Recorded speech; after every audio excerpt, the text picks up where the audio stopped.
Welcome aboard! If you're watching this video, let me be the first to say congratulations! You've recently been tasked in watching our chapter challenge video and watch your grades drop. But before we begin, let's meet our hosts. Hi, welcome to the Eddy and Eddy's driving school. Today we're supposed to be joined by my brother's son, but we don't know where he is. He hasn't shown up yet. We have no idea where he's at. Oh, I think I see him over there. I come! Oh, dude. He can't drive yet.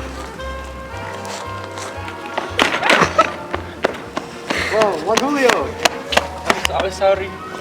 It's fine. I do not drive. Hi everyone, I'm Eddy. I'm the coolest of the bunch that they didn't invite to this recording session, and I'll be breaking down all the wacky science information that we may come across here and there. Thanks, guys. Lesson 1. Attentive Driving. Now, while you're on the road, it's important to make sure that you're not distracting yourself with cell phone usage, passenger conversation, writing your grandma's will, etc. Because all of these will result in your death. So, are you ready? Ready! Okay, now due to my recent court casings, I'm not allowed to drive with minors in my car, so Juan, could you please exit the vehicle? Okay. Just get out. Get out, yes, you get out. You drive? I drive, okay. As we see here, the car is moving at a steady 25 miles per hour down the road towards the obstacle. In good road conditions, the driver with an average reaction time of 0.25 seconds is able to spot the obstacle at least 150 feet away, giving them the ample time to stop before they hit said obstacle. In the case of a driver with a slow reaction time, say 0.75 seconds, they will most likely, under good road conditions, spot the obstacle at 150 feet away, but will stop closer to the obstacle as they started their negative acceleration much later than someone with that of a faster reaction time. Now, as we can see between these two graphs, the driver with fast reaction time gets a comfortable head start on slowing down compared to the driver with a slow reaction time. In fact, by the time the slow driver has started to slow down, the more attentive driver has already halved their speed.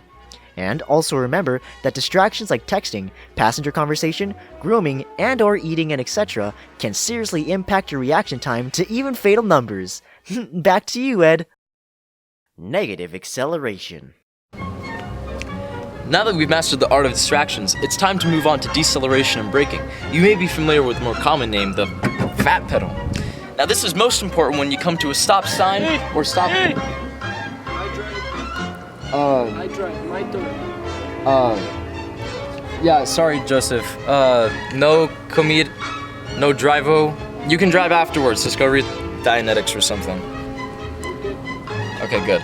Now on with the demonstration. Now, as you can see here, the car is moving at 25 miles per hour, and the car starts 300 feet away. Given the proper road and weather conditions, the driver can see the stop sign at least 200 feet away. With the average human reaction time of 0.25 seconds, the driver, in this case, Ed, has plenty of time to react to the sign and start stopping at 150 feet away to have a safe stop, and completely stops by 2 feet behind the stop line or stop sign. Now, in the case of a speeding driver, he would be going 40 miles per hour, starting at 300 feet away from the stop sign. With the same perfect road conditions, the driver could see the sign from 200 feet away, and begin to stop from 150 feet away as he is supposed to. However, since he is going 15 miles per hour over the speed limit, he would need to have a faster negative acceleration compared to the driver going the speed limit, leading to less distance to stop safely in a much rougher ride than the driver going the speed limit. As you can see on these negative acceleration graphs, this isn't a graph. Hey, who edited this video? I did, you say. Low budget, you say? Okay, sorry. The driver who is speeding starts their stop at the same time as a previous driver, but has a much less consistent stop and has a much faster deacceleration here, as you can see on the graph.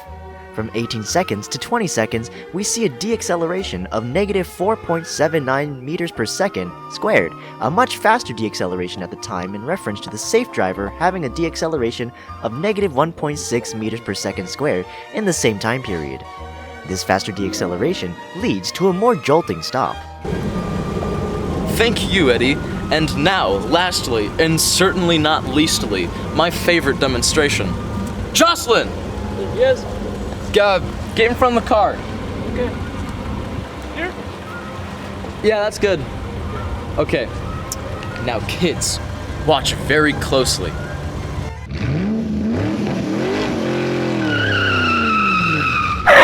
The following has been censored and will instead be represented by professional artist interpretation.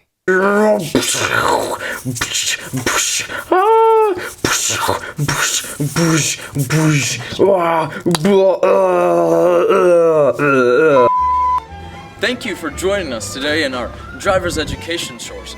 Please join us next time for our next wacky, cool, and fun lesson.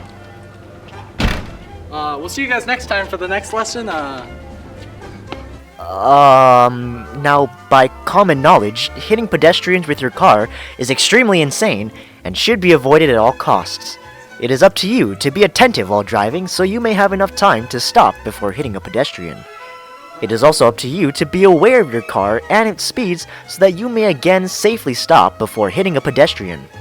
If you are distracted or not paying attention when coming to a pedestrian crosswalk, you will not have ample time to react safely to any pedestrian, and if you are speeding or are not aware of your car's speeds, then you will not be able to accurately estimate how much distance you need to stop for any pedestrian. All of these factors, including more, count in making sure everyone on the road is safe at all times. And as always, thanks for watching!